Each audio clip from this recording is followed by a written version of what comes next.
Hello friends, எல்லாரும் எப்படி இருக்கீங்க? நான் உங்கள் பெங்களூர் ஸ்நேகிதி.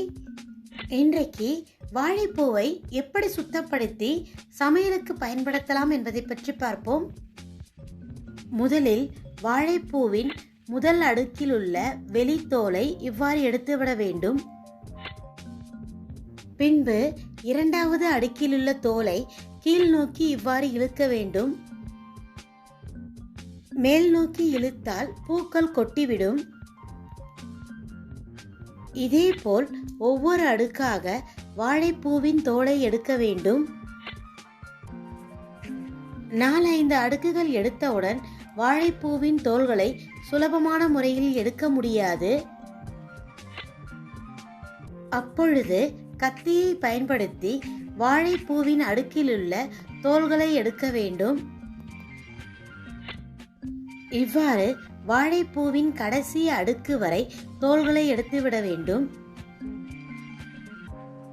அடுக்குகளில் இருந்து தோல்களை எடுத்துவிட்டால் வாழைப்பூவின் தோற்றம் இவ்வாறு இருக்கும். இப்பொழுது ஒவ்வொரு அடுக்கிலுள்ள வாழைப்பூக்களை எடுத்து சுத்தப்படுத்த வேண்டும்.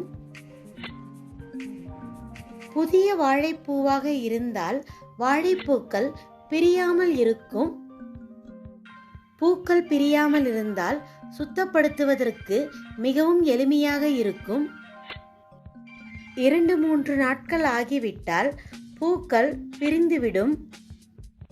வாழைப்பூவின் 2 பாகங்களை எடுத்துவிட்டு சமையலுக்கு பயன்படுத்த வேண்டும்.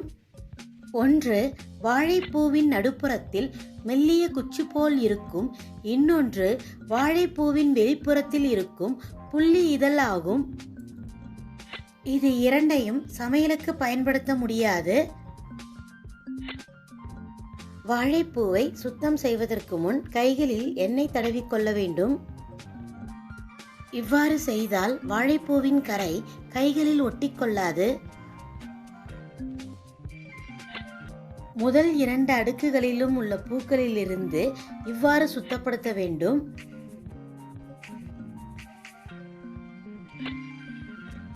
2-3 அடுக்குகளுக்கு பிறகு வரும் பூக்களில் இருக்கும் நடுப்பகுதியை இவ்வாறு எடுத்தால் மிகவும் சுலபமாக இருக்கும்.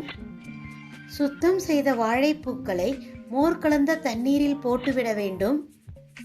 சமைப்பதற்கு முன் இவ்வாறு செய்தால் வாழைப்பூக்களின் நிறம் மாறாமல் இருக்கும். இதுதான் ஃப்ரெண்ட்ஸ், வாழைப்பூவை எப்படி சுத்தப்படுத்தி சமையலுக்கு பயன்படுத்தலாம் என்பதை பற்றிய தொகுப்பு. மீண்டும் இன்னொரு தொகுப்பில் நாம் சந்திக்கலாம். Thanks for watching. Please subscribe my channel.